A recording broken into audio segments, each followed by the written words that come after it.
So it's Roundup herbicide that's specially formulated for big jobs. That's the new one. On this one it says biodegradable. That's the old one. It doesn't say biodegradable anymore, so it must no longer be biodegradable. It's the same product. I imagine they don't have the right to say it anymore. It must not really be biodegradable. Hey, careful not to spray it in my face. Oh, I'm not a murderer. Well, I'm sure these Roundup-ready soybeans are ready to harvest today. They're probably about,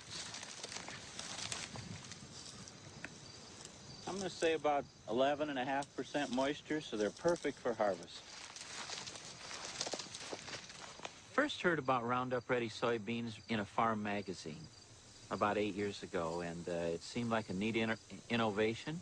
The soybean has a protein genetically inserted into the plant, and its resistance of Roundup.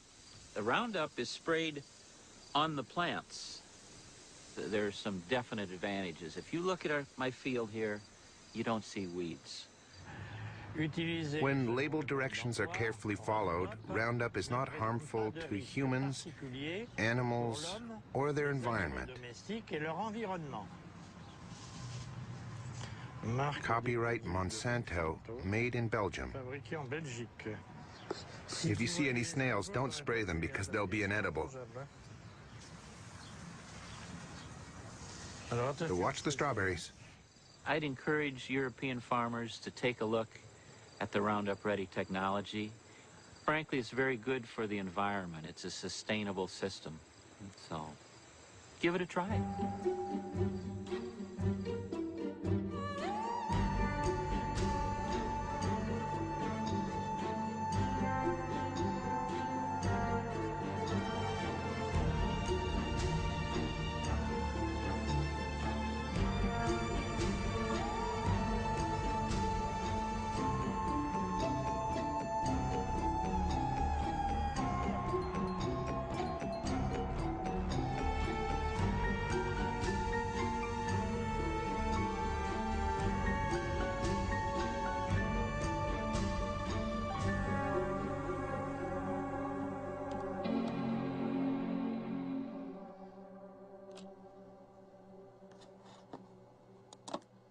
Monsanto. For 20 years, I've traveled the globe, and everywhere I've heard about this American multinational. But what I've heard hasn't always been positive. Wanting to know more, I surfed the web for months to put the pieces of the puzzle together. On its website, Monsanto positions itself as an agricultural company that aims to help farmers produce healthier food while reducing agriculture's impact on our environment. Its leading product is Roundup, the world's best-selling herbicide for the last 30 years.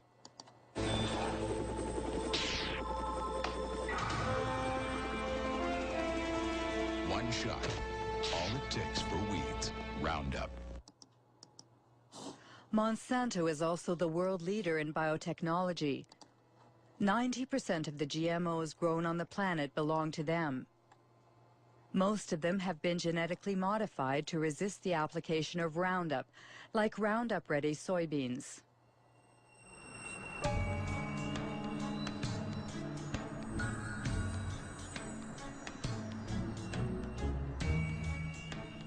Monsanto's GMOs have invaded the planet, but no ag industry product in history has ever incited as much controversy and passion. Why? What's at stake with GMOs? And could the company's past shed some light on what the company is or claims to be today? Founded in St. Louis, Missouri in 1901, it was not always an agricultural company. It was one of the largest chemical companies of the 20th century. Chemistry is working for you, and very likely Monsanto is working for you. Monsanto, where creative chemistry works wonders for you. The wonders boasted about in this commercial made Monsanto one of the most controversial companies in the industrial era. Agent Orange, aspartame, bovine growth hormone, PCBs. These chemically created oils used worldwide as coolants and lubricants in electrical equipment were the jewels in Monsanto's crown for over 50 years. They were called Arachlor in the United States, Pyrrolin in France, and Clofen in Germany, until they were banned in the early 1980s. Monsanto PCB.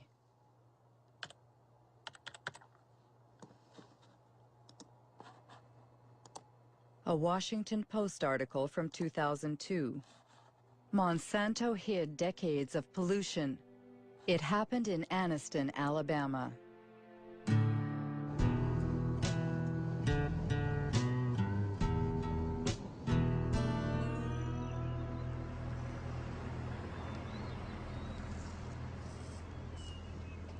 Terry was my baby brother. He died in 1971 from a cancer of the brains, or a tumor of the brains, cancer of the lungs, and hers of the heart. He was 16. In the last 3 years, I have lost more friends. They died from illnesses, cancer, sugar diabetes, hepatitis, all these different ailments that comes with PCBs, and they have been related to PCB.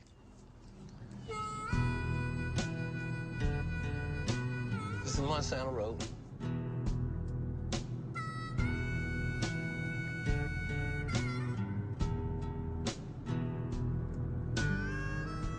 This is all just a black area, minorities that live in this area. But every one of these homes was like contaminated. They just cleaned that yard up over there to the right about 6 months ago.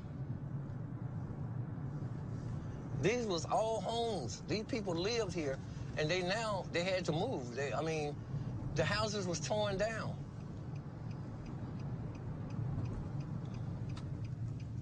My brother fell dead right around the house. This is the house I was raised in.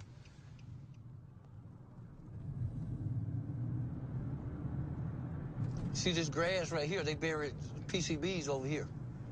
Monsanto got permission to bury PCBs in Anniston. And this is Snow Creek right here, where they put the cement in here. It comes from the plant discharging PCBs all the way down through here. And it was poisoning.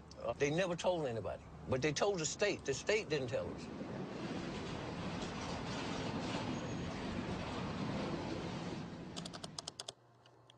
PCB Monsanto knew, but what exactly did they know? An environmental organization in Washington, D.C., headed by Ken Cook, has put internal Monsanto files online. Most of them are classified confidential.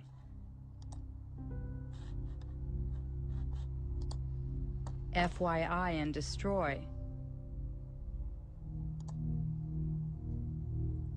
1937, exposure to PCBs provokes systemic toxic effects and acneiform skin eruption.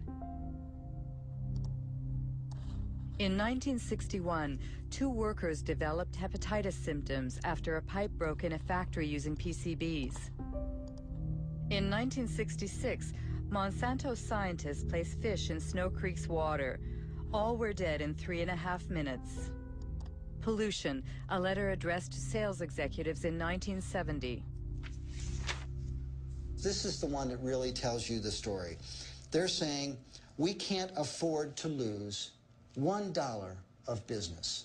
Their neighbors in Anniston were not told about the poisoning that they were inflicting upon them because they didn't want to lose $1. It was only when lawyers went to court on behalf of people in Anniston and forced the company through the legal system to disclose these internal secret documents that we knew what they knew. They knew the truth from the very beginning. They lied about it. They hid the truth from their neighbors. They hid the truth, in many cases, from the government authorities.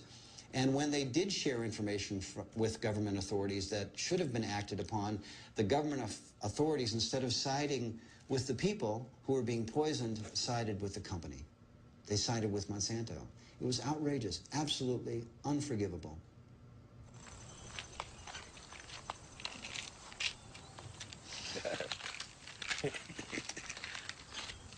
Oh, these are all your medicines? Yeah. Well, no, that ain't all of it. I got some more here. How much you have in you? 63.8 in the blood. In the blood. If they took a fatty biopsy of him now, he probably would top the scales of about 3,000 or 4,000 parts per billion or more. And which is the level acceptable? I mean, Acceptable is 2 part per billion. That's the standard all around the world. But these people, we have more in our bloods and in our body than actually anywhere else in the world. it's usual here to speak about his PCB level. We all talks about it because it became a household word now. Kids used to run up to me, Mr. Baker, I got tested. I had 3 part per billion in my blood. How long do you think I got? But that's a horrible story. But what do scientists think about it?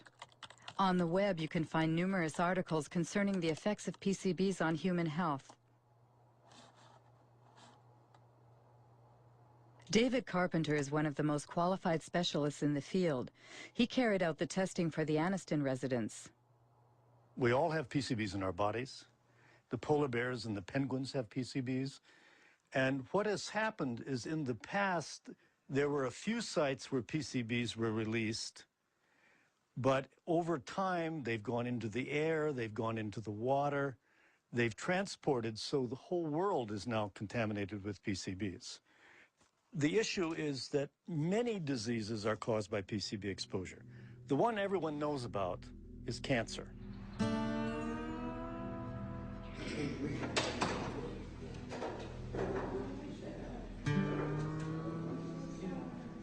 My test results stated that I had 202 parts per billion in my system. Women that get pregnant and have PCBs in their body will have a child with a reduced IQ. 29.6. PCBs cause reduced thyroid function. Oh, 1,800. PCBs interfere with sex hormones. Pass away, I just let me pass away. Pass away in peace. He's gonna pay, I said then. He is gonna pay for the way that he has done to us. In 2001, 20,000 Anniston residents filed 2 lawsuits against Monsanto. Monsanto and its subsidiary, Solutia, settled by paying $700 million to compensate the victims, to clean up the site, and to build a specialized hospital. But no Monsanto executive was ever sued. To do justice. Under American law, in most instances, it's very rare for executives or officials in these companies to be held criminally responsible. So we have the civil system, the civil courts. We make them pay. And the truth of the matter is, in most instances, the price these companies pay decades later is a fraction of their profits. And this is why it pays to keep these problems secret. And it makes you wonder what they might be keeping secret now.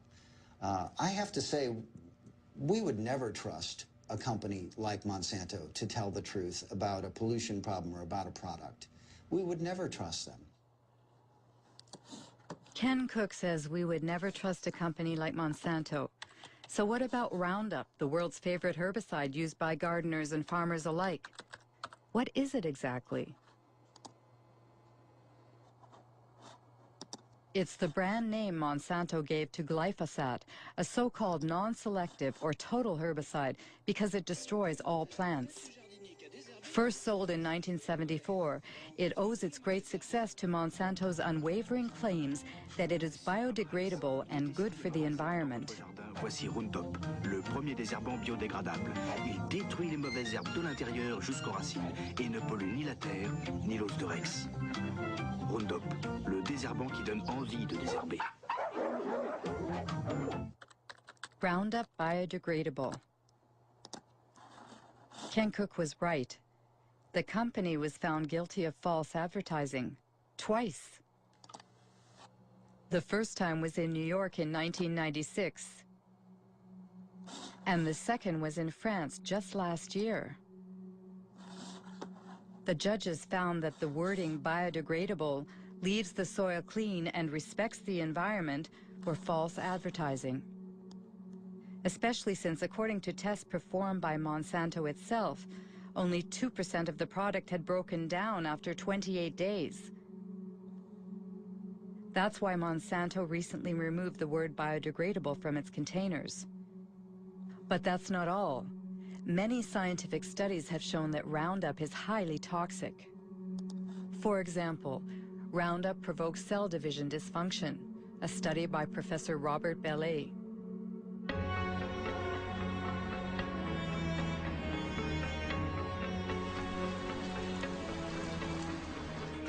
Professor Bellet works for the National Center for Scientific Research and the Pierre and Marie Curie Institute in France. He has studied the effects of Roundup on fertilized sea urchin eggs. The big surprise was that Roundup has an effect on cell division. We saw very quickly that Roundup affected a key process in cell division. Not the cell division mechanisms themselves, but those which control cell division. You have to understand how cells become cancerous. In the beginning, all cells are benign, and then at a certain point, modifications take place in the cells that make them unstable from a genetic point of view. This is the first malfunction that we observed with Roundup. It is for that reason that we consider that Roundup provokes the first stages that lead to cancer. We're careful not to say it provokes cancer, because we won't see the cancers develop for 30 or 40 years. It was immediately clear how important these findings were for product users, especially since the tested doses were well below those which people normally use, and we said to ourselves, gosh, we really have to let the public know about the dangers as quickly as we can. And I thought the best way to do that was to talk to my administration. But there, I was shocked, very, very shocked, because I was ordered rather, not to communicate our findings due to the GMO question lurking in the background. What an incredible account. Roundup's toxicity was hidden to protect the development of GMOs. So let's go back to the creation of GMOs. According to Monsanto's site, Roundup-ready soybeans, introduced in 1996, were the first bioengineered crop to be approved in the United States. Farmers using these seeds belong to the American Soybean Association, whose address is on Monsanto's site. John Hoffman is its vice president and an ardent biotechnology advocate. In the spring, I will go out and spray one pass of Roundup to burn down the weeds that are growing in the early spring. And about 6 or 7 weeks later, I'll spray a second pass of Roundup. And that controls the weeds for the year. Before we had Roundup technology, this field would have had weeds. We would have had to walk through and pull the excess weeds by hand. It was labor intensive. So the Roundup Ready system saves me time and it saves me money.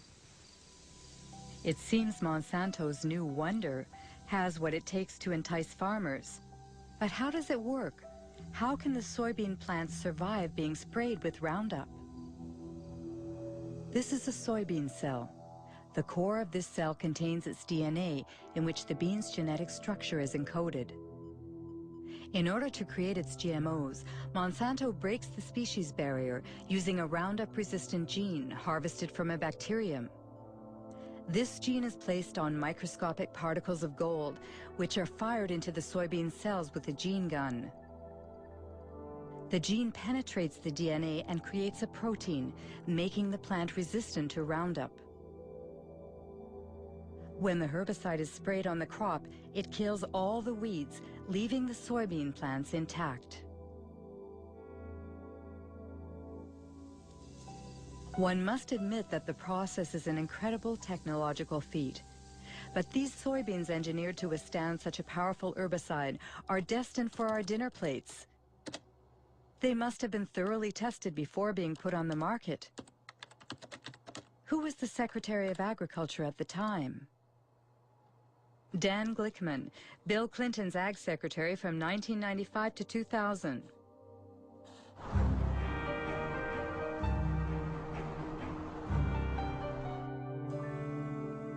What I found in the early years I was involved in the regulation of biotechnology, that there was a general feeling in agribusiness and inside our government in the U.S. that if you weren't marching lockstep forward in favor of rapid approvals of biotech products, rapid approvals of GMO crops, then somehow you were anti-science and anti-progress.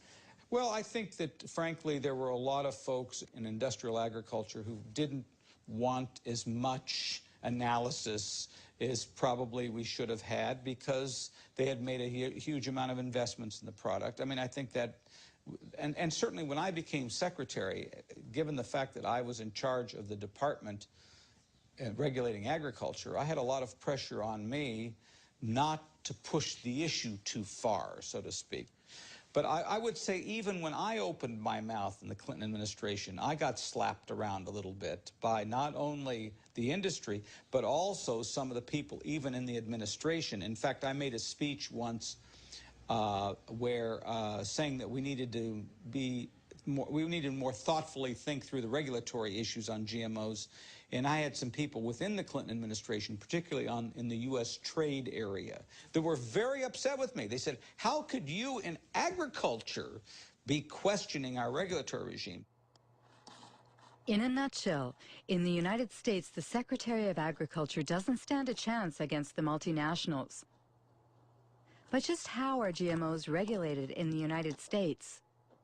The most crucial policy on the subject was published by the FDA, the Food and Drug Administration, which is legally responsible for regulating the safety of food and medicine. Title: Foods derived from new plant varieties. Date: May 29, 1992. Principle 1. Foods derived from genetic modification are regulated within the existing framework that applied to foods developed by traditional plant breeding. Obviously, the FDA decided not to create a special category for GMOs. For further information, contact James Mariansky, who headed the biotechnology department at the time.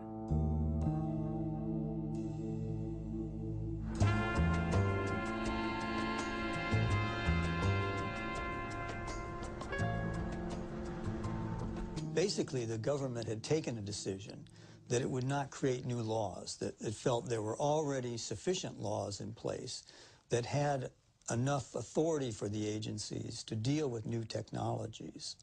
That means the White House asked the agency to write a policy where GMOs should not be submitted to a specific regulatory regime? But it's not based on scientific data. It's a political decision? Yes, it was a political decision. It was a very broad decision that didn't apply to just foods. It applied to all products of biotechnology. Unbelievable. James Mariansky admits that GMO regulation was based on politics rather than science. How exactly did they justify their decision? Principle 2. The components of food as a result of genetic modification of a plant will be the same as or substantially similar to substances commonly found in food. In other words, the FDA considers that a genetically modified plant is equivalent to its conventional counterpart. What they call the principle of substantial equivalence has been adopted around the world, and it's at the heart of the debate between biotech supporters and GMO foes. How could the FDA decide that a GMO crop is the same as a conventional plant? What we do know is that the genes that are being introduced currently, to date, using biotechnology, produce proteins that are very similar to proteins that we've consumed for many centuries. That's the FDA's official position on the matter, which was toppled by Jeffrey Smith, author of several books on GMOs. Michael Hansen, scientific expert for the Consumers Union of the United States. And writer Jeremy Rifkin, who was the first to denounce the principle of substantial equivalence. The reason why GM crops are here is based on a deception that occurred in the FDA. They said that these foods are not different. They use the word substantially equivalent. They use the word not meaningfully or uniformly different. And what that turned into was a terminology called generally recognized as safe. or grass. Typically, if something is to be considered generally recognized as safe, it needs lots of peer-reviewed published studies and an overwhelming consensus among the scientific community. With GM crops, they had neither. What FDA was saying was if you introduce a gene into a plant, that gene is DNA, and we've consumed DNA. We have a long history of consuming DNA, and we can establish that that is grass. We were trying to say that these things should be considered food additives. When you want to put a new coloring agent in a food, the tiniest bit of coloring agent or a preservative or some other tiny chemical, that's considered a food additive, and you have to go through all these procedures to show that it meets the criterion of reasonable certainty of no harm. But when you genetically engineer a food which can cause untold differences in that plant, they don't require anything. Here in Washington, if you were to have an evening and go out and get a drink at one of the local haunts where all the lobbyists hang out, everybody would laugh about this. They all know this was a joke, this substantial equivalency. This was simply a way to paper over the need for these companies, especially Monsanto, to move their products into the environment quickly with the least amount of government interference. And I should say they were very, very good at getting their interest expressed. I remember meetings that we had where the Monsanto scientists met with the FDA scientists, and they went through the kinds of modifications that they were making and how those were being done. And basically what they were also saying to FDA is, how will these products be regulated? I have never seen a situation where one company could have so much overwhelming influence at the highest levels of regulatory decision-making as the example of Monsanto with its GM food policy in the government. Exceptional news footage actually shows George Bush Sr. visiting Monsanto's research facility 9 years before Roundup-ready soybeans were first sold. What I'd like to do today is show you some of the steps we go through when we're moving genes from one organism into another. And you'll actually be doing the very little manipulations we do in the laboratory, where we take DNA, cut it apart, mix different pieces together, and then rejoin them, splice them back together. This tube contains DNA that was made from a bacterium. DNA would look the same whether it was from a plant or an animal. What are we saying here? Oh, I see. And this will lead you to do what? To have a stronger plant, or a plant that's resists herbicide? In this case, it resists the herbicide. I see. We have a fabulous herbicide. This is a chemical that will... When George Bush Sr. toured the company's headquarters, he was Ronald Reagan's vice president, and deregulation was this Republican administration's watchword. The intention was to boost industry by eliminating what White House hardliners called bureaucratic hurdles, like health and environmental safety testing, which were Monsanto's key problems. We have before USDA right now a request to test this for the first time on a farm in Illinois this year. And Again, hallucinating about it, we'll listen to it here. Yes, we will. And then the expense goes out and nothing happens because you can't do it. Yeah, and I would say, quite frankly, we have no complaint about the way USDA is handling it. They're going through an orderly process. They're making sure that as they deal with these new things, they do them properly. And now, if we're waiting until September and we don't have our authorization, we may say something different. Call me. We're in a dereg business. In 1988, when George Bush Sr. was elected President of the United States, Dan Quayle became the new Vice President. 4 years later, he announced the American policy concerning GMOs, drafted just as Monsanto had wanted. We are taking this step as part of the President's Regulatory Relief Initiative, now in its second phase. The United States is already the world leader in biotechnology, and we want to keep it that way.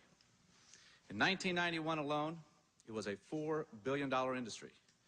It should reach at least $50 billion by the year 2000, as long as we resist the spread of unnecessary regulation. Do you think it was really a conspiracy? A conspiracy is a strong word. From a corporate standpoint, it was a brilliantly executed takeover. Early on, a gentleman by the name of Michael Taylor became the deputy administrator of the Food and Drug Administration right at the time that they were about to set out their policy. Who is Michael Taylor? On the internet, only a single image remains of the man who once wielded his power so discreetly. Today he heads a foundation called Resources for the Future.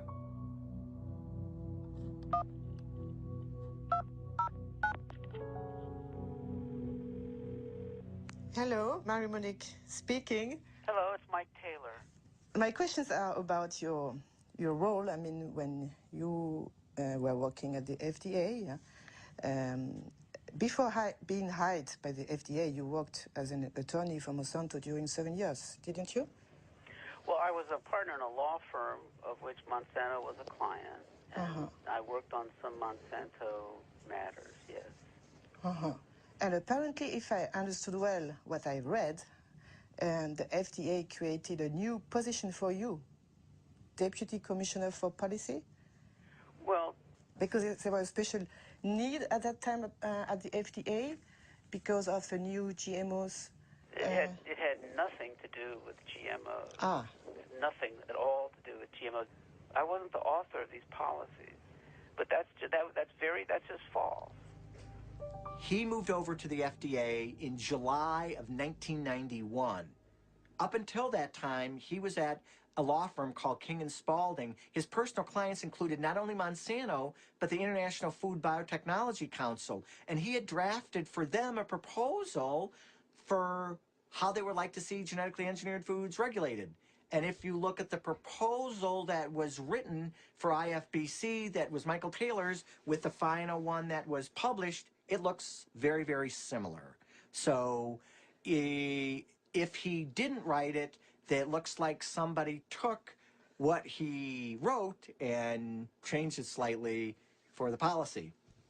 Mr. Taylor was the deputy commissioner at the time, and he provided the leadership for the project and served as the chief, the sort of the lead policy person in terms of making sure that the project got done. So Monsanto played that game very well, both the political game and the regulatory game. They played a key role in bovine growth hormone in getting that thing approved, and also in how genetic engineering was dealt with.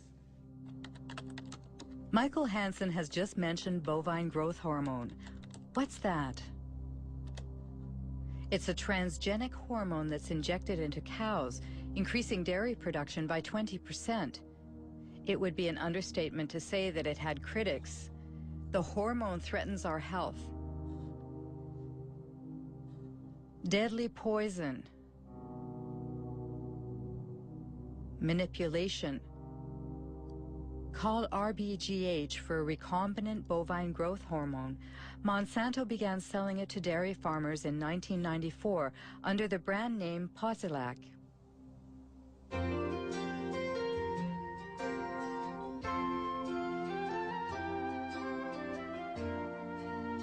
Posilac is the single most tested new product in history. You'll soon see the dramatic results Posilac can offer you.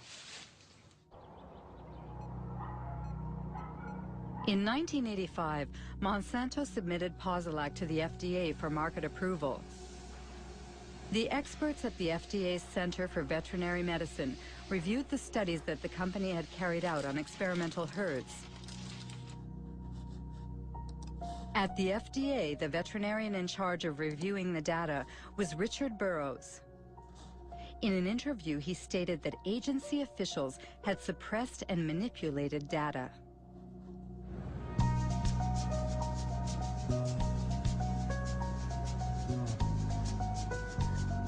The data that they came in with lacked a lot of insight into the dairy industry. They didn't ask crucial questions about these diseases, and that is mastitis, which is infection of the mammary gland, and reproductive problems. So when the first data came in and that was missing, I said, all right, guys, you need to go back and get information. So that set it back probably 2 or 3 years. Did you warn the FDA about your concerns?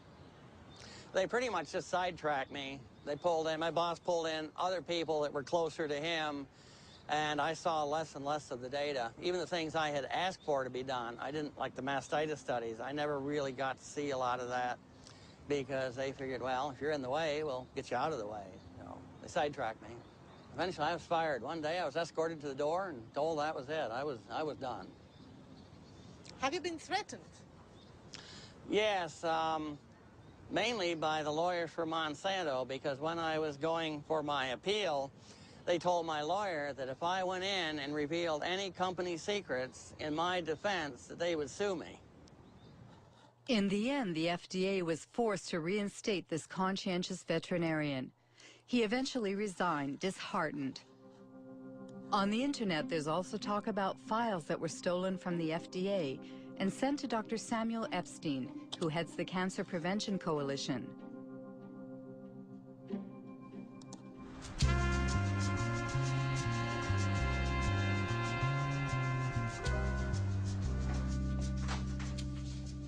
In 1990, Samuel Epstein published an article in the Milkweed, the standard for dairy reporting, edited by Pete Hardin. The scoop was based on the secret documents that the two men scrutinized.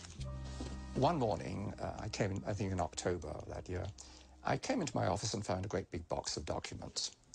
And it came from Washington, but no indication as to who sent it. This was a box of files of all Monsanto records which had been submitted to the FDA on the veterinary tests in the preceding 6 years or so. Well, this was great fun.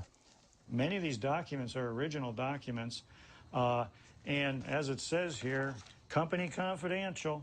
It contains confidential information which may not be reproduced, revealed to unauthorized persons, or sent outside the company without proper authorization. As an investigative journalist, that's the kind of stuff I like to report. Revealing this information made Monsanto and FDA very, very angry, because what we were able to establish is that there were dramatic physiological changes in the animals that received the shot, the hormone shots, compared to their control group peers.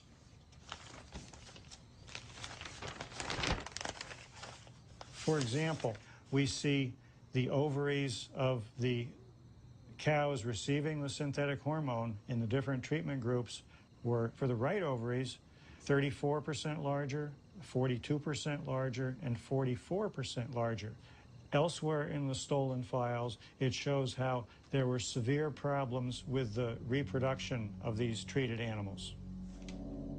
The data is conclusive. We provided the data, the raw data, and summary data, peer-reviewed data not done by us, to support the submission. Every health authority who has looked at bovine somatotropin has found that it is completely safe for consumers. For Monsanto, the hormone is not only safe, it is actually beneficial for consumers. Because the chemical composition of the milk is not altered as a result of Posilac, the manufacturing and taste properties do not change. It's untrue or a lie, whatever adjective you want to use. It's a very different product. It's a very, very different product in many, many ways. First of all, as there's a high incidence of mastitis in the cows, there'll be pus in the milk. And then you'd find antibiotics given to the cows to treat the mastitis. So a wide range of antibiotics would be in the milk. Apart from that, and very, very importantly, very substantial increases in levels of IGF-1, or insulin-like growth factor 1. There have been a series of studies, somewhere in the region of 60, relating increased levels of IGF-1 and breast, colon, and prostate cancers. Absolutely incredible. Are there other countries that have approved RBGH? Apparently, the hormone was banned in Europe and Canada. Canada? That's strange because Health Canada usually models its decisions on the FDA's. RBGH, scandal at Health Canada. Monsanto accused of attempt to bribe Health Canada for RBGH. Margaret Hayden, I swear that the evidence I shall give on this examination... In October 1998, 3 scientists from Health Canada testified before a Senate commission in order to stop the approval of the transgenic hormone. The scandal was made public by whistleblower Dr. Shiv Chopra. Shall be the truth, the whole truth, and nothing but the truth. So help me God. My question to myself was, what truth am I going to tell? The one I know or what the minister is telling me to tell? And that was my conflict. I would ask each one of you, have any one of you been lobbied by Monsanto? Any one of you? No. Dr. Hayden? I did attend a meeting back approximately about, I believe, 1989-90, and Monsanto representatives had met with myself and my supervisor, Dr. Drennan, and my director, Dr. Messier, and at that meeting, an offer of $1 to $2 million was made by the company, and I don't know any more about what became of that, but my director indicated after the meeting that he was going to report it to his superiors. How did Monsanto react? Well, Monsanto did not deny that they made the offer of $1 to $2 million at this meeting. They later on tried to say, oh, this was an offer of research in Canada to do some more studies on cows in Canada or whatever. So anyway, that's what happened in Canada. The drug was not approved. So the European Parliament, based on what revelations in Canada, banned it forever. And then all of a sudden, we 3, Margaret Hayden, Gerard Lambert, and I, were dismissed for disobedience. And we fired. All 3 of us were fired, and those fights are now in courts. The United States Congress also opened an investigation at the request of RBGH opponents who oppose the ban on labeling milk as RBGH-free. Interestingly enough, the investigation was never completed. Purchases of milk surpluses. Bovine growth hormone, BGH, is a test of consumer acceptance of genetic engineering. In the garbage. In the garbage! The cow hormone drug was simply the first major application of biotechnology to food production, and Monsanto is a very powerful corporation with many linkages to top-level persons in government. I think the prevailing ethic at the federal government was biotechnology is so important that we can't let a few little questions about cow safety or human safety get in the way. The reason the FDA approved it is it appeared to be that there was a lot of people that used to work had key positions that had worked for Monsanto, came over to the FDA and managed to get the FDA to approve it. It's revolving doors that move up. It's kind of like a double helix, a spiral. Revolving door? Yes, revolving door. The revolving door is not just in agriculture. It tends to be in many areas. Donald Rumsfeld was the CEO of Searle, which was a Monsanto subsidiary. The former U.S. Trade Ambassador, Mickey Cantor, ended up on Monsanto's board. Supreme Court Judge Clarence Thomas used to work for Monsanto. Monsanto revolving doors. The state of affairs in 1999 includes Linda Fisher moves from the Environmental Protection Agency to Monsanto, Michael Friedman from the FDA to Monsanto, Marcia Hale and Josh King from the White House to Monsanto, Margaret Miller from Monsanto to the FDA, William Ruckelshaus from the EPA to Monsanto, and let's not forget Michael Taylor, who went back and forth several times.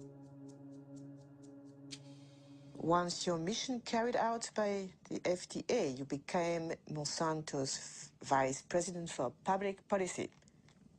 Right. So there is no conflict of interest for you. No, and again, the rules are the rules, and I played within the rules. I think in terms of public acceptance, it's been one blunder after another. If you're trying to have a strategy for having the public understand and accept the new technology, having the first application of it be related to milk, which we already have more than we need, it created, it helped create a climate of suspicion. I think the idea that companies are not required in every case of a GMO to submit the product to FDA, such as is required in Europe, I think that from a public confidence, public acceptance standpoint, that's not a sufficient system. I personally have said that Congress should change the law. Congress should create a mandatory notification system that ensures that every product is looked at by FDA and that FDA makes a safety judgment about every product. That's some very compelling testimony. It seems that Michael Taylor has qualms about the policy he signed in 1992. What about the FDA's own scientists? Was there a consensus on the GMO regulations? FDA documents show they ignored GMO safety warnings from their own scientists, written by Steve Drucker.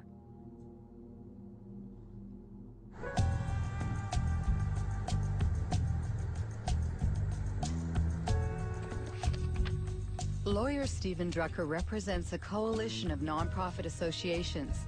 He sued the FDA, forcing it to declassify its internal files on GMOs. We received over 44,000 pages from the FDA's own files, and they revealed that the FDA has been lying to the world since 1992, if not before. But they continue to lie. They are still lying. They claim that there's an overwhelming consensus in the scientific community that genetically engineered foods are as safe as their conventionally produced counterparts, and they claim that there has been sufficient data to back up this consensus. Both of those claims are blatant lies. There are several examples. For instance, Dr. Louis Priebel of the FDA's microbiology group wrote, quote, "There's a profound difference between the types of unexpected effects from traditional breeding and genetic engineering," unquote.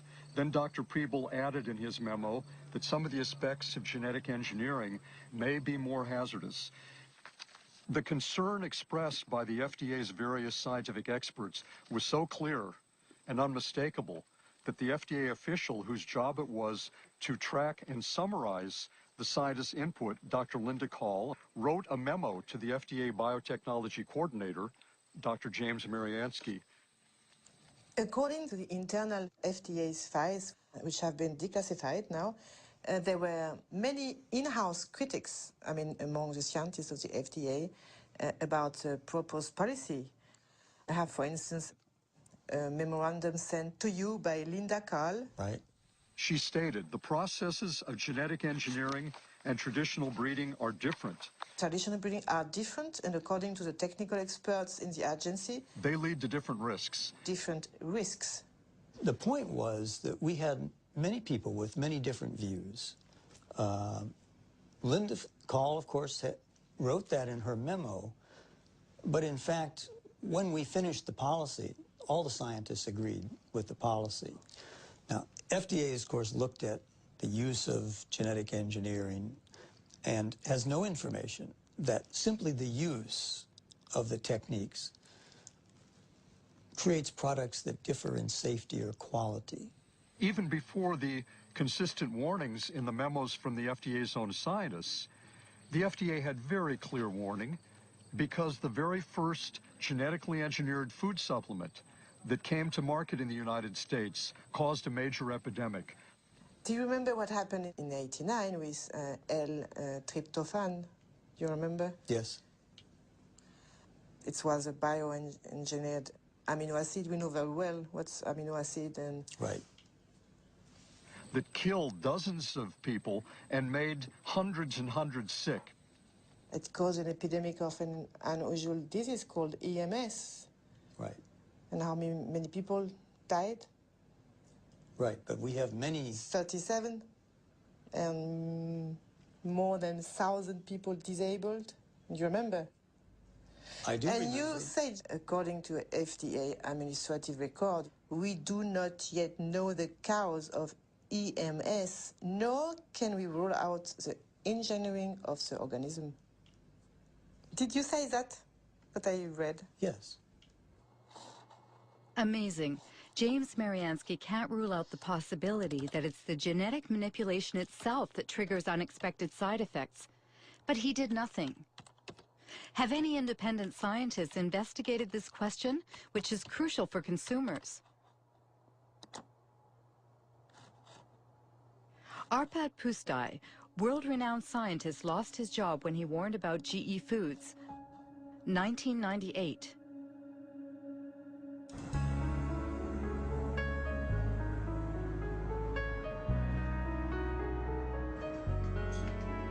Arpad Pusztai worked for the Rowett Institute in Scotland. At the Ministry of Agriculture's request, he led a study on genetically modified potatoes with a budget of over €2 million and a staff of 30 researchers to prepare the arrival of GMOs in Great Britain. We were all enthusiastic about it. I was enthusiastic about it. The ministry thought that if we did this study, looking at all aspects, then it would be an endorsement of GM. And when they introduce it, they would say that the foremost laboratory in Europe, nutritional laboratory, had looked at them and they found them all right. Arpad Pusztai specializes in lectins. These proteins function as an insecticide protecting plants against aphids. Rowett scientists had created potatoes that were resistant to aphids and into which they introduced a snowdrop gene, which produces the lectin in question. Beforehand, they verified that in their naturally occurring state, lectins themselves do not pose a health risk. The genetically modified potatoes were tested on rats. It had twofold effects. First, it started to increase a proliferative response in the gut. And that you don't like because this is possibly, I'm not saying that it is cancerous, but what it does, it can have an adjuvant effect on any chemically induced tumor. The other thing is the immune system was certainly got into high gear.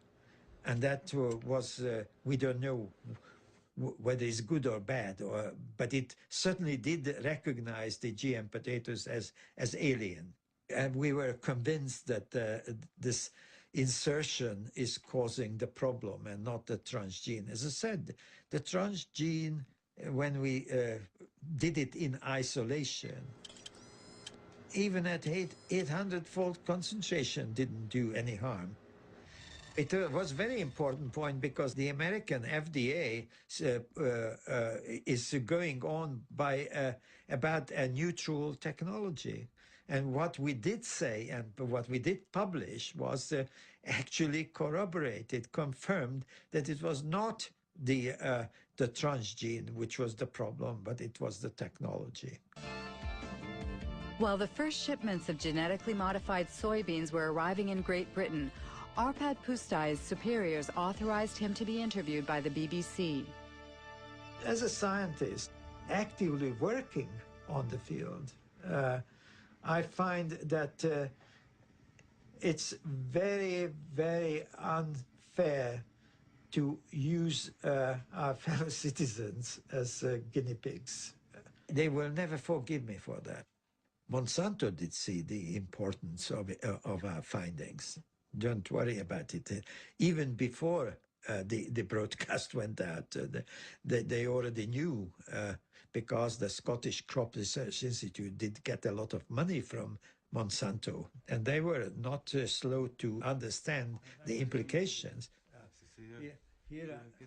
The day after the interview's broadcast, Arpad Pusztai was fired and the research team dismantled. Dr. Stanley Ewan was in charge of evaluating the impact of GM potatoes on the rat's internal organs. He no longer has any illusions about scientific independence. I was extremely, well, angry and very, very concerned. It's like your whole world is disappearing under your feet. What's going on? But you see, they start to discredit Stanley as well. It's not just Arpad and me. Stanley was made to retire and he was discredited at the university. As well. Oh, yes. Oh, yes. It was very hard indeed. Monday, it was wonderful work. Tuesday, it was rubbished. I had one or two ideas of what was happening, but a very imprecise idea until 8 years ago, almost exactly, I was at a dinner dance. And next to me at the top table was someone from the road called Dutteroy, who happened to say, I said, isn't it awful what's happening to Arpad? Yes, he said, and did you not know that there were not one, but 2 phone calls from Downing Street to the director? And then, of course, I saw clearly what was happening, that this was something sort of supranational, if you like, some pressure being put on Tony Blair's office to stop this work because it was perceived by the Americans to be harming their industrial base, the biotech industry, in other words. The Arpad Pusztai scandal triggered a massive rejection of GMOs in Great Britain, led by Greenpeace. A year later, Robert Shapiro, Monsanto's CEO at the time, agreed to participate in a teleconference organized by the environmental organization. This is the only existing video footage of the former CEO. He was responsible for moving the company into the biotechnology era with its new slogan, Food, Health, and Hope. Monsanto made huge efforts to push its products in every direction with the full support of multinational food manufacturers, retailers, communications firms, regulators, even governments. You behave not as a company offering life and hope, but as bullies, trying to force your products on us. If I'm a bully, I don't feel that I'm a very successful bully. I want to start by emphasizing that biotechnology is a tool. Biotechnology in itself is neither good nor bad. It can be used well or it can be used badly. The products that are on the market have been reviewed through the regulatory processes that society has established in order to assure not only safety, but the environmental safety of the products themselves.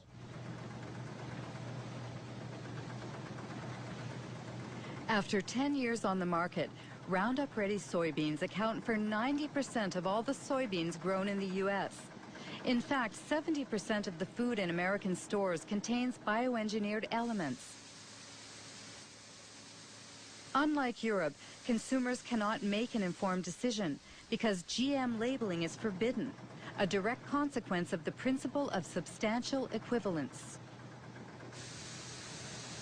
You know, I've got a soybean in my hand here, and I can eat this soybean. It's very safe, very safe. I think FDA is confident that the soybean, in terms of food safety, is as safe as other varieties of soybean. How is the FDA confident about that? It's based on all the data that the company provided to FDA and that was reviewed by FDA scientists. And so it's not in the company's interest to try to design a study in some way that would mask results. How can James Mariansky be so sure? If I type in Monsanto falsified scientific studies, I get 174,000 hits.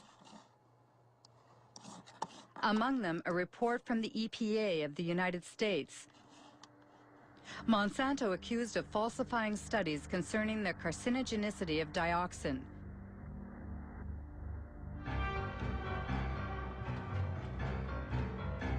The story began in Nitro, in a Monsanto factory that produced a powerful herbicide called 2,4,5-T. In 1949, an explosion in the factory provoked unexpected side effects. 228 workers developed an extremely disfiguring illness called chloracne. It's caused by dioxin, which is a highly toxic byproduct of 2,4,5-T.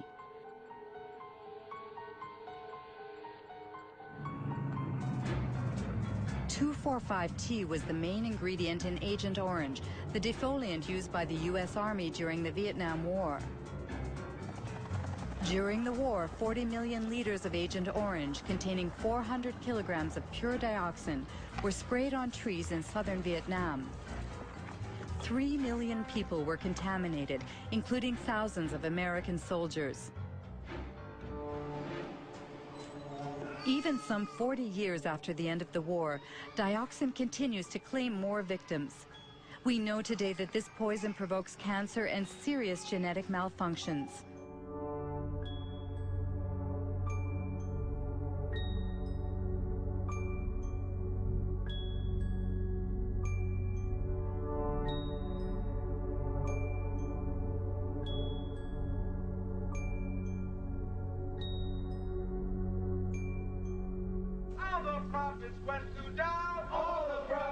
In 1978, while American Vietnam veterans were suing the makers of Agent Orange, Monsanto sponsored studies on the long-term effects of dioxin.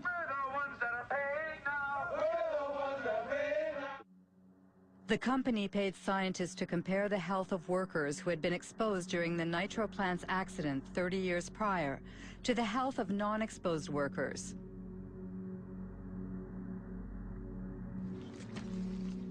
There are two experts on the subject. William Sanjour, who led the Toxic Waste Division of the Environmental Protection Agency, and Gerson Smoger, a lawyer who represents Vietnam veterans. In 1990, Dr. Kate Jenkins, a colleague of mine at EPA, wrote a memorandum pointing out that allegations had been made that those studies, some of those studies that Monsanto had conducted were flawed. And if they were done correctly, would have reached just the opposite result of that Monsanto had. The Monsanto studies showed that dioxin was not a human carcinogen. That means they had the data first, and then they manipulated how they were going to look at that data to come up with the conclusion they want. It's absolutely, you never do a study that way, never. And they did it absolutely wrong, and they achieved what they wanted. And it came out later that there were people that had cancer that in one of the two studies were listed as being exposed to dioxin, and the same 5 people in another study were listed as not being exposed. When you put all these cancers into the unexposed, then it looked like the unexposed people were getting as much cancer as the exposed, and they said, look, there's no difference. See, they're the same. So then thousands of veterans were disallowed benefits because of exposure to Agent Orange. So all policy was affected by those studies for 7 to 9 years in this country.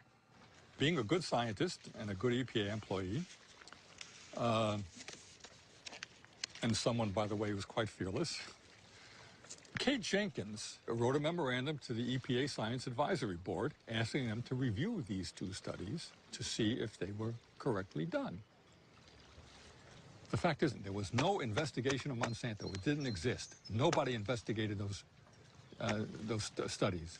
Nobody, period. What they investigated was Kate Jenkins, the whistleblower. They made her life a hell. They harassed her. They changed her jobs. They persecuted the poor woman. If you think of Monsanto today, they are telling that GMOs, for instance, are sound and safe. Do you trust the company? I wouldn't believe a word that company says, nothing. I might trust some independent source who investigated their claims, depending on who that independent source was and how good they are and how independent they are. Precisely. In order to prove the safety of Roundup-Ready soybeans, Monsanto carried out a study which was published in 1996 in a well-respected scientific journal. The study was supposed to assess the effects of GM soybeans on animal health, specifically on rats. This study was thoroughly reviewed by both a Danish scientist, now deceased, and the Norwegian specialist Ian Prime. I'm afraid to say, value this study very poorly indeed. It's very disappointing, very disappointing. Especially because this paper sort of served as a basis for the whole principle of substantial equivalence. I can just cite, which is again a bit surprising, although the animal feeding studies provide some reassurance that no major changes occurred. Now, some reassurance, now that's not good enough. I want 100% reassurance, not just some reassurance. They talk, for example, about the, on page 723, except for the darker brown colour, livers appeared normal at necropsy. I mean, you can't do that without looking inside. You have to look at the content inside the liver, taking sections, showing under the microscope that there is no difference. They've used, for example, older rats. Obviously, again, if you want to avoid any problems, okay, use an adult. But if you want to see if any changes are evident, then you should use younger individuals, of course. In some ways, you can say it's bad science because a lot of the data that they should have shown isn't shown. But did you try, for instance, to get access to the raw data? I didn't. A colleague of mine did, and spent quite a frustrating length of time going through different offices and so on. But finally, the answer was the answer was no. If there was nothing to hide, then there should be no problem. You should be willing to distribute your material for anybody to work on. And when you keep it tight, then you suspect that there's why is this the case? One thing is sure, thanks to this limited study, Monsanto's GMOs have inundated the world, principally in North and South America, Asia, and Australia. After only 10 years, transgenic crops now cover 250 million acres. 70% are Roundup resistant, and 30% have been genetically modified to produce an insecticide called Bt.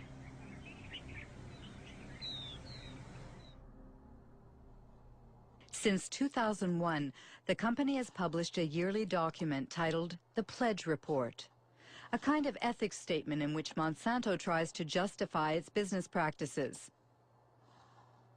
At the heart of the opposition to GMOs is the subject of patents. This is what Monsanto calls their intellectual property, which are supposed to protect their investment.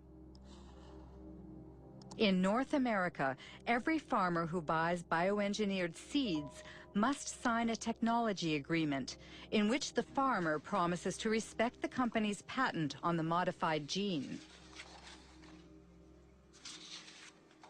Biotech crops are protected by U.S. patent law.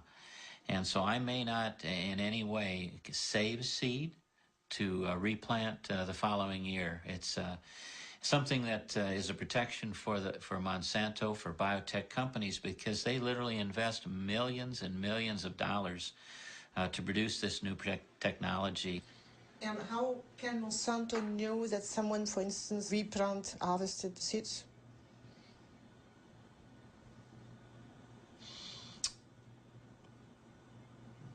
I'm not sure how to answer that. No, how they would know if someone replanted seed. That's a good question for Monsanto. The question is so touchy that Monsanto prefers to circumvent it by making glorious promises. In cases of unintended appearance of our proprietary varieties on a farmer's field, we will surely work to resolve the matter to the satisfaction of both the farmer and Monsanto.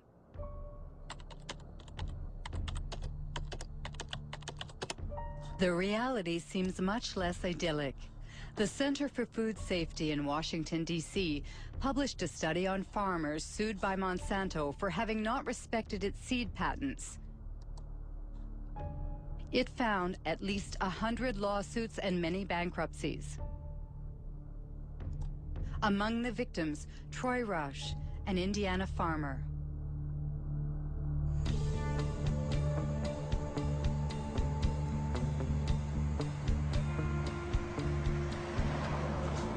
Our story starts back in 1999. A gentleman, and I use that term loosely,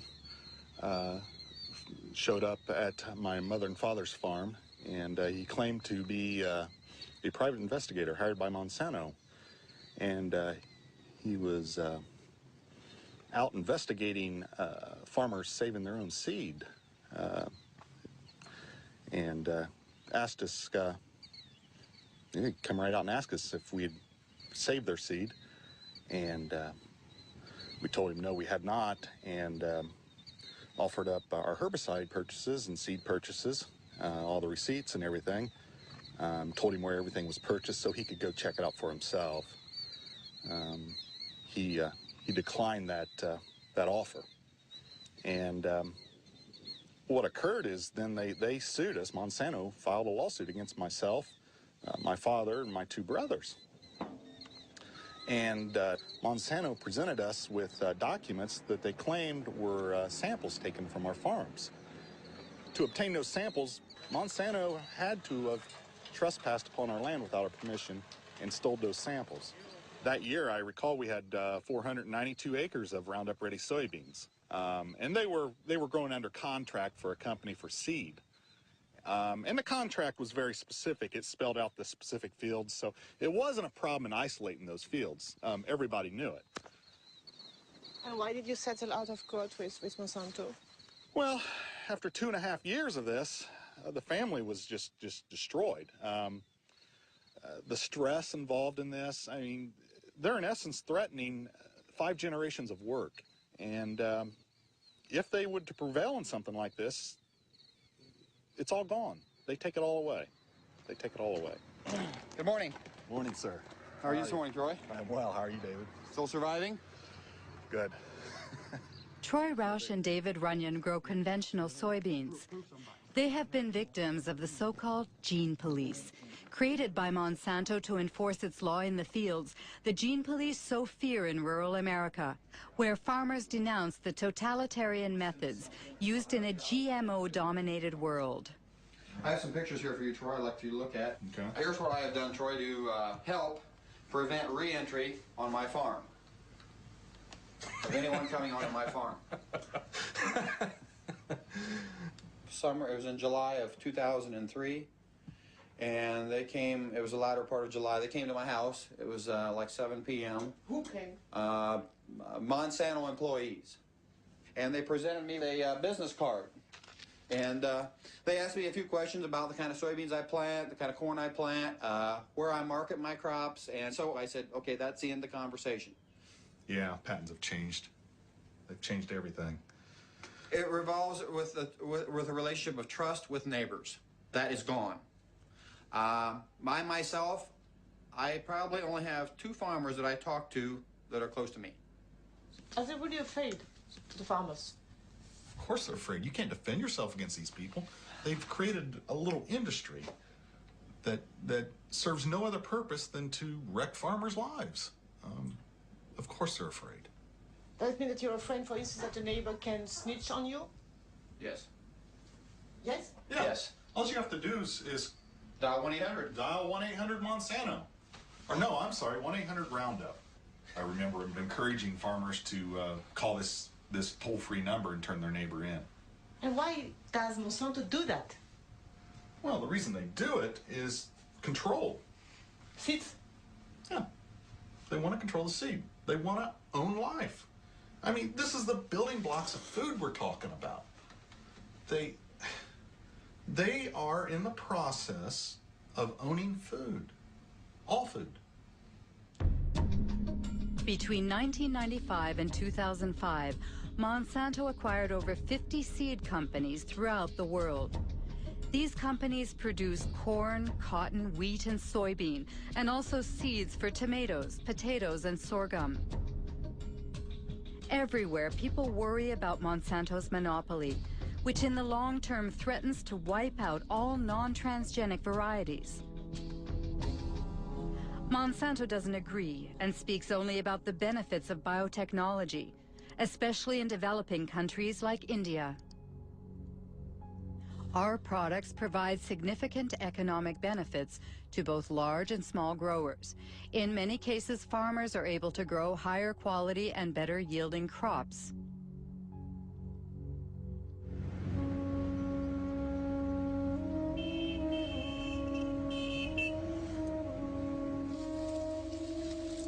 India is the world's third largest cotton producer.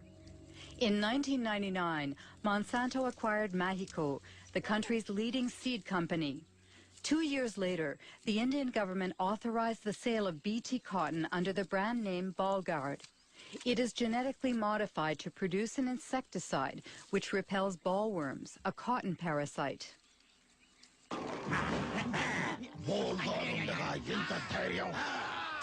బోల్గార్డ్తో రాత్రి పగలు రక్షణ చూసారా Bollgard శక్తి యొక్క వాగ్దానం spray తక్కువ లాభం ఎక్కువ Bollgard ప్రతి విత్తనాలు కాయదొలుచు పురుగులతో పోరాడే శక్తి. Since 2001, Kiran Sakari and Abdul Gayam have been closely following the transgenic cotton grown by small farmers in the Warangal district. Every year, the two agronomists publish a report comparing bioengineered cotton with conventional cotton in terms of yields and production costs. In 2006, the harvest was ravaged by a disease that affects transgenic cotton. This is a Bollgard field. We can see some of the rhizoctonia affected plants. You see, if you remove the bark of a healthy plant, it won't be like this, like threads. See, it's a classic example of rhizoctonia infestation. The farmers, they said they have never seen that. And when we were doing our study from 2001, we have noted this disease on very few samples in the BT cotton only. And as the time passed, the spread was seen more and more in the BT fields as well as some non-BT fields also. But I personally feel that there may be some interaction, undesirable interaction between the host plant where the gene was introduced and the gene which is carrying the BT. And that has introduced the weakness in the plant to not to resist this rhizoctonia. I have seen the website of the Monsanto. BT cotton reduces 78% of the pesticide reduction and pesticide consumption, and it gives to 30% better yields. But it's an utter flop. After 90 days, invariably you have to spray for bollworms, even on the BT cotton. How do you explain that so many farmers are buying BT seeds? See, presently the option is is getting narrower and narrower to the farmer. During the current season, even farmer wanted to go for non-BT. There was no non-BT hybrid seed available in the market.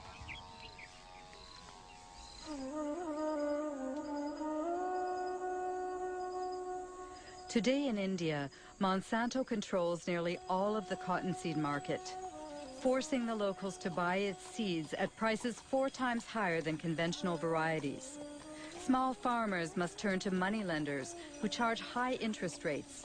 If the harvest is poor, it means bankruptcy, a vicious circle which is decimating Indian villages.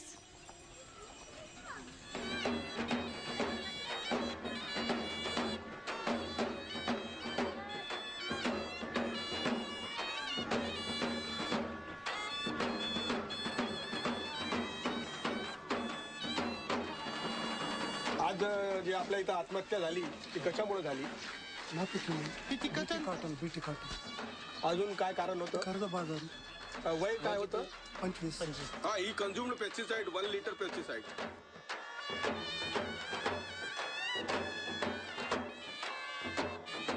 पहिलं दुसरा आहे का नाही.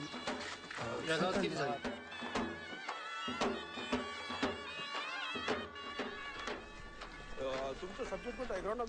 Tragedies like the one we've just witnessed occur 3 times a day in the Vidarbha region, where BT cotton was introduced in 2005. Of course, cotton farmers committing suicide is not new in India, but the GM crops are causing it to skyrocket. However, in this battle that pits David against Goliath, Few dare to publicly denounce this international scandal.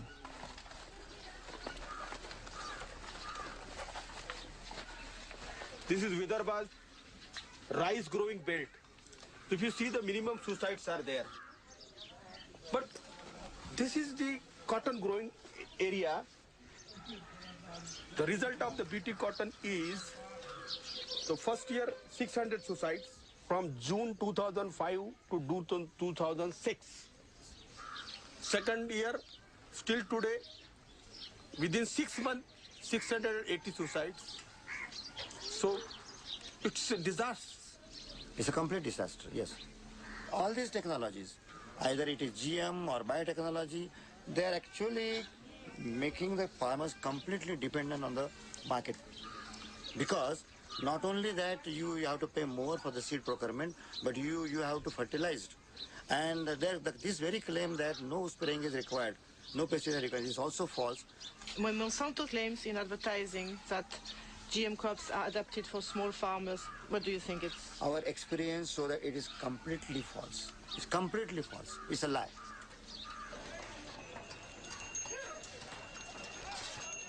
On this day in December of 2006, a revolt was brewing in the largest cotton market in the state of Maharashtra.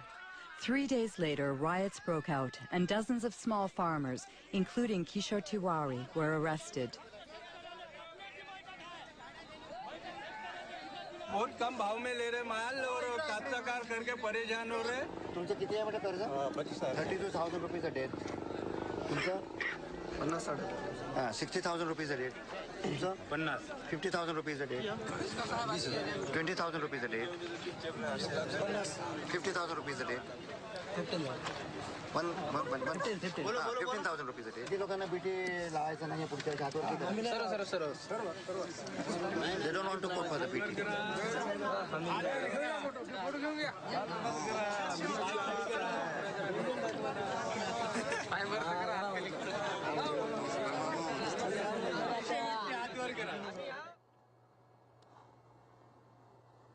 Seeds of Suicide is the title of a book by physicist Vandana Shiva. She won the Alternative Nobel Prize and heads the Navdana organization, which aims to conserve traditional seeds.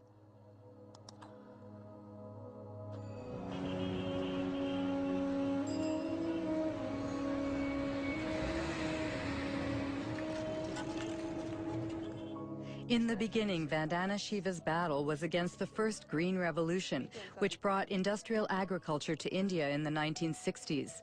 Today, she denounces what she calls the second Green Revolution, that of GMOs protected by patents. The difference is that the first Green Revolution was public sector driven. It was driven by government agencies. The government agencies control the research. In the case of the second Green Revolution, it is driven by Monsanto. It is a Monsanto-driven revolution. The second big difference is that the first Green Revolution did have a hidden objective of selling more chemicals. But its first objective was providing food. It was food security. And yes, they grew less pulses, they grew less oilseeds, but they did grow more rice and wheat. It fed people. The second Green Revolution has nothing to do with food security. It's not about food security. It is about returns to Monsanto's profits. That's all it is about. They've always said genetic engineering is the way to get to patenting, but patenting is the real aim. If you look at Monsanto's research agenda, they are testing at this point something like 20 crops with BT genes in them. There's nothing they're leaving untouched. The mustard, the okra, the brinjal, the rice, the cauliflower. Once they have established the norm that seed can be owned as their property, royalties can be collected, we will depend on them for every seed we grow, of every crop we grow. If they control seed, they control food, they know it, it's strategic, it's more powerful than bombs, it's more powerful than guns. This is the best way to control the populations of the world. Monsanto responds to Ms. Shiva's persuasive argument by brandishing its pledge: integrity, dialogue, transparency, and sharing. We want to participate constructively in the process by which societies around the world try to develop good answers to those questions. Are the products going to be safe for the environment? How are they going to affect biodiversity? How are they going to affect other plants and insects and birds? What about outcrossing of genes? What happens if genes do outcross into wild species? To me, that means, among other things, listening carefully and respectfully to all points of view. Despite Robert Shapiro's placid demeanor, he has just touched on a subject that greatly troubles GMO opponents, transgenic contamination, which Monsanto prefers to call an adventitious presence that's part of the natural order. According to a study led by Berkeley professor Dr. Ignacio Chapela, GMOs have already contaminated Mexican corn. But when the scientific journal Nature published the study's findings, it triggered a violent controversy.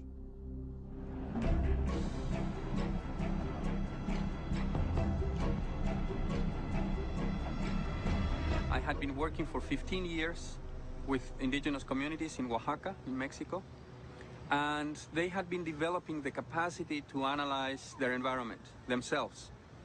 One of my students went to try and train people to detect transgenics. We brought with ourselves a positive control. That was a can of corn from the US that we knew was transgenic, and we were looking for a negative control. And we thought the best negative control is going to be corn from the local places, because we all believe that was the cleanest, the most well-preserved source of corn in the world. So the surprise came when we looked at these samples and we discovered that the samples that we all believed would be non-transgenic had already transgenic DNA within them.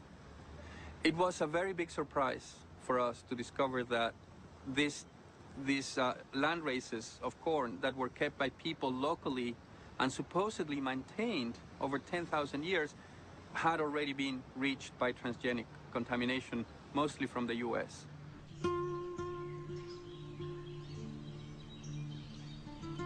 Mexico is the center of origin for corn. More than 150 local corn varieties can be found in just the southern region of Oaxaca. This extensive biodiversity is a treasure, the world's genetic reservoir of corn. Millions of Mexican farmers have maintained it for thousands of years. This corn is for the family? Yes, only for the family. We use it to make tortillas. This year is a good size, so we'll save it as seed for next year's planting. You don't buy your seeds? No. You exchange them? Yes, it's our ancient barter system.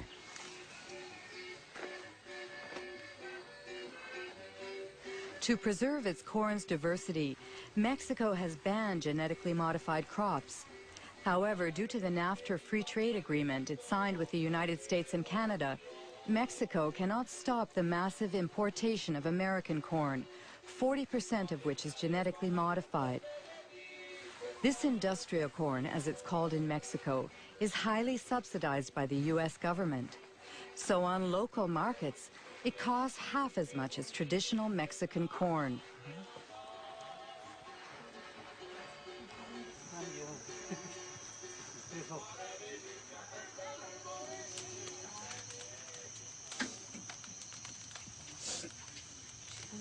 Do you always make your tortillas with local corn? Yes. It's natural and has a better yield. Also, it's more nourishing because it comes from pure soil.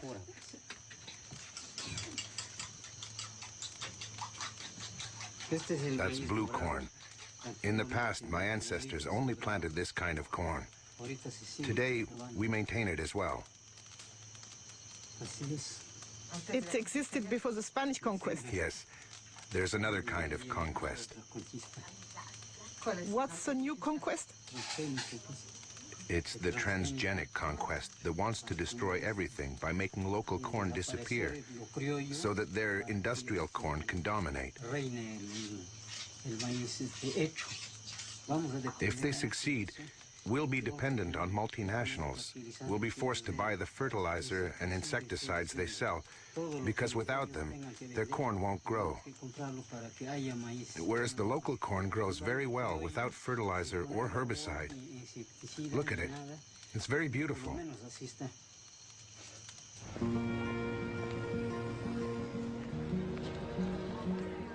Ignacio Chapela's article provoked a violent reaction in Mexico. Since then, the National Ecology Institute has confirmed the contamination of Mexican corn. Roundup Ready and Bt genes have been found in corn from 5 regions of the country. What would happen if bioengineered corn crossed with traditional land races? Dr. Alberas Buya led a study using a local flower. She inserted the same gene in several specimens and then observed their growth. We observed that 2 plants, strictly identical from a genetic point of view, in other words, they both have the same genome, the same chromosomes and the same transgene. The only difference is that the transgene is located in different places. And well, once they grew, these plants presented a phenotype. That is to say, flower shapes that were very different. Some have flowers that are identical to their natural counterparts, like here, 4 petals with 4 sepals, but others have abnormal flowers with abnormal hair or strange petals. In addition, some are completely monstrous. The only difference in all of these plants is the location of the transgene, which was inserted randomly. Why is that worrisome? In Mexico, once the transgenic corn seeds have been released into the environment, it's very likely that the transgenes will insert themselves into the genomes of the local Mexican varieties. It's an unavoidable phenomenon, because corn plants cross naturally by wind-blown pollen. Given that, we fear that the genetic resources of traditional corn will be uncontrollably affected.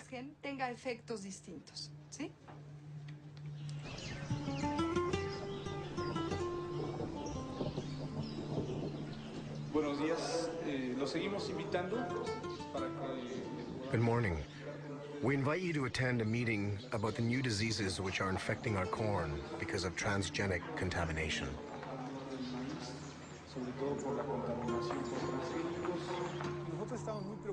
Aldo heads an organization of indigenous people. For 2 years, he's been leading an information campaign in Oaxaca communities, where Elena Alberas' fears have already been confirmed in the fields. I'm going to show you some photos of some corn plants that we took in our region of Sierra Juarez. We'd like to know if you have already seen this type of plant in your community.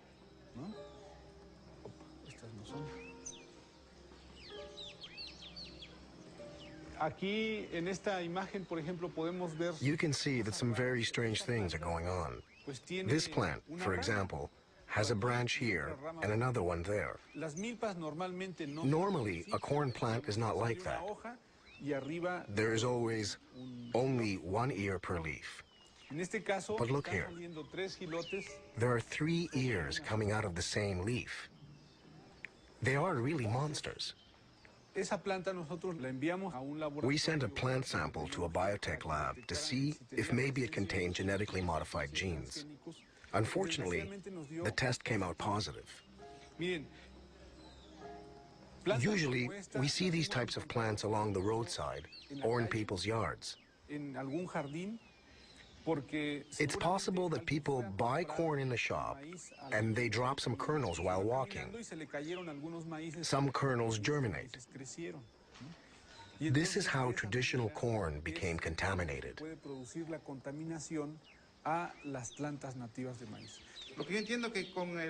From what you've said, if we don't manage to stop their spread in our fields, Soon we'll be forced to buy our corn seed because our own won't work anymore.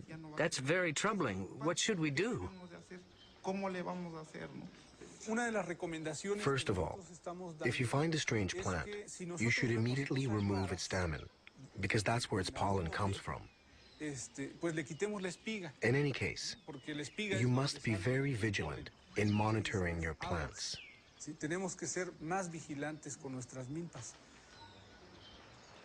Don't you think it's Monsanto's strategy, what they couldn't achieve legally, they are trying to force through contamination? Yes, we end up wondering if the contamination wasn't intentional. If the center of origin of corn becomes contaminated, the rest of the planet could follow. Contamination only benefits multinationals like Monsanto. How did Monsanto react to Ignacio Chapella's study on Mexican corn contamination? Monsanto's Dirty Tricks campaign against fired Berkeley professor Ignacio Chapella. An article by Jonathan Matthews, who heads GM Watch, a GMO information service based in southern England.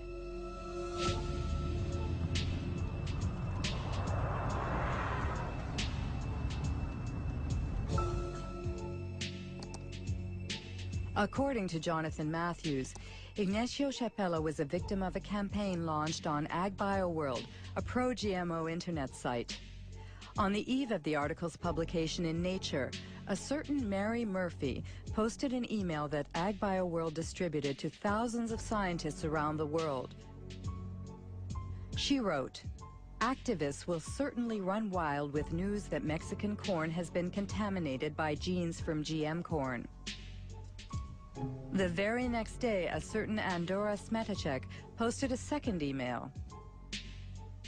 "Activists first, scientists second."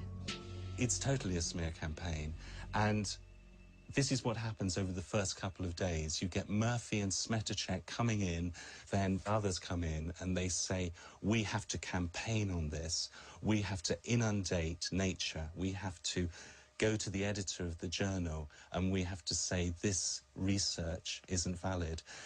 Smetacek and Murphy, we'd been tracking them for some time and trying to work out who they were. In the case of Smetacek, we could look at the technical headers on the email. It says received from, and then we've got an internet protocol address. If we go off to a website registration site, now all we have to do is just to copy that IP address. Organization name, Monsanto Company, and based in St. Louis. Then Mary Murphy left behind details that enabled us to track who she was. So if we look here at the information that appeared, posted by Mary Murphy, and then we get the IP address, bw6.bivwood.com. When we found that that was the original name of a PR agency called the Bivings Group, we quickly found out that on their client list was Monsanto, that this was an internet PR firm for Monsanto. That means fake scientists. What are dirty tricks? Yeah, no, we're talking very dirty tricks here. Yeah, I mean, there's no ethics at all in what's going on here. It shows an organization that is determined to push its products into countries around the world, and it's determined to destroy the reputation of anybody who stands in their way. Jonathan Matthews' accusations were covered in the British press, but Monsanto chose to ignore them.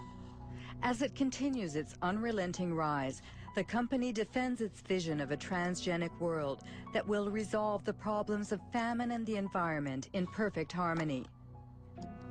Practical experience clearly demonstrates that the coexistence of biotech, conventional and organic systems is not only possible, but is peacefully occurring around the world.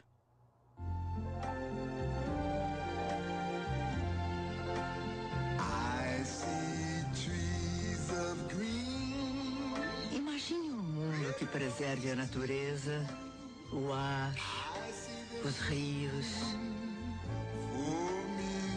onde a gente possa produzir mais com menos agrotóxicos, sem desmatar as florestas.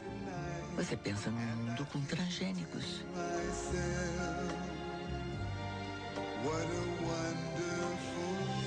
Uma iniciativa Monsanto com apoio da Associação Brasileira de Nutrologia.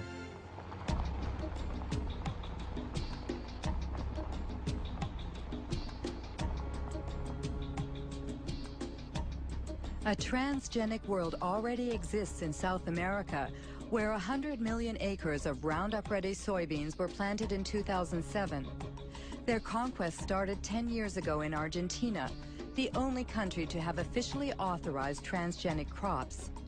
Since then, GMOs have mysteriously spread to neighboring countries, like Brazil and Paraguay seen here. In 2005, Paraguay finally legalized these smuggled crops to save their soybean exports to Europe, where labeling GMOs is obligatory. In reality, for the Ministry of Agriculture, the deed had already been done. We had to authorize GMO seeds because they had already entered our country in a, let's say, unorthodox way. Do you know how transgenic seeds entered the country? Through the black market or smuggling? We don't speak about the black market, but about the blank sack, because these are the seed sacks that have no official markings. Did Monsanto play a role in this seed contraband? It is possible that the company, let's say, promoted its varieties and its seeds, and as I told you, the government had to react after the fact to authorize what was already a reality.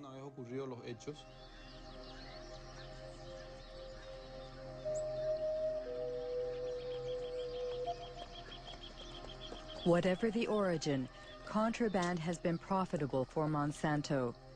As soon as the crops were legalized, the company obtained the right to collect royalties on each ton of soybeans the country produced. Just like in Brazil. Since then, there has been no let-up in Paraguay's deforestation and the expulsion of many small farmers who refuse to relinquish their small plots of land. Jorge Galeano leads a small farmers organization which is fighting against the progression of what he calls the green desert. What we have here is an example of a GM extension of soybeans. In fact, it's a monocrop that destroys everything in its path. Before here, there were fields containing everything that a family needed to live. Plants, trees, manioc, corn. Do you think that a GM crop can coexist with the crops of the small farmers?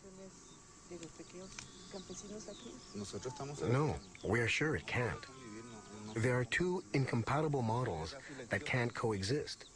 It's a silent war that eliminates communities and families of small farmers.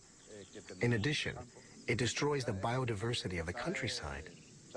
It brings death, poverty, and illness, as well as the destruction of the natural resources that help us live.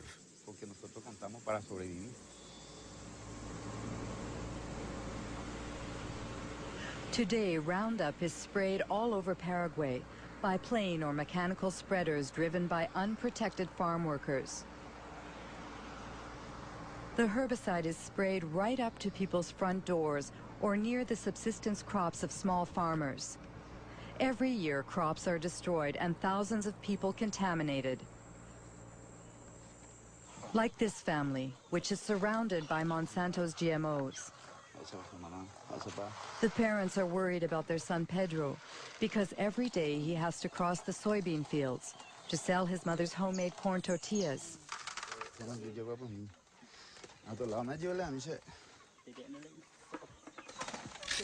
How long has he had that?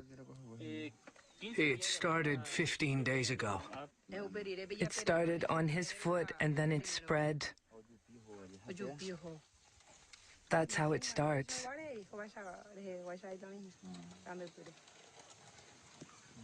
Does he have a headache?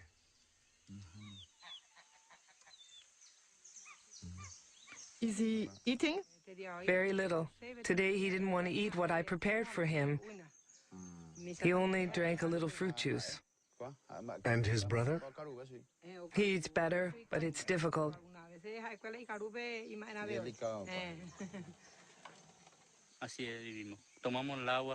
That's the way we live. Recently, we lost 60 ducks and geese. They took a few steps, and then they fell down, dead as doornails. They spray deadly herbicide over there. And when it rains, the water streams down here, and since ducks live in water, that's the result.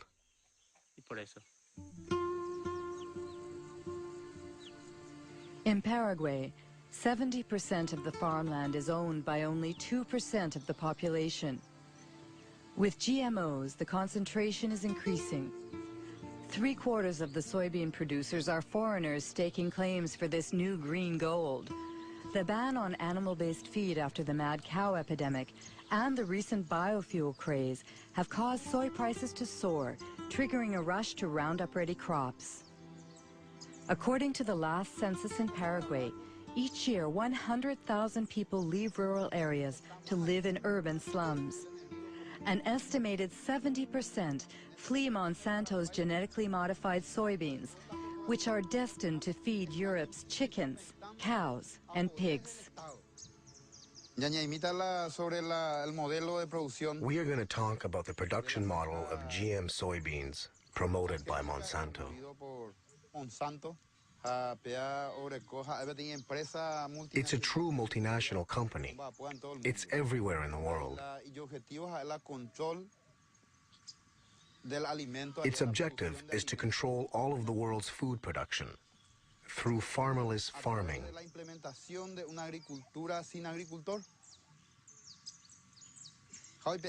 The result is that Monsanto is depriving us of our food sovereignty, of our ability to feed ourselves without depending on anyone else. That is why we say that we must fight for our independence, for our land. We must defend our communities, our families, and our country. In my case, my family lives in the city, but I don't want to go there. In the city, you have to buy everything, even food. Here, whatever we grow is ours. We can eat whatever we want, but in the city, you can't. If you don't have money, you have to search for food in garbage cans.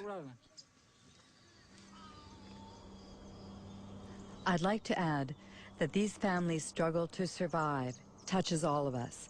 In 2007, Monsanto employed 18,000 workers in 50 countries. In 2007, its stock prices continue to rise, and its profits have reached $1 billion. Its shareholders include not only pension funds and banks, but also hundreds of thousands of small investors.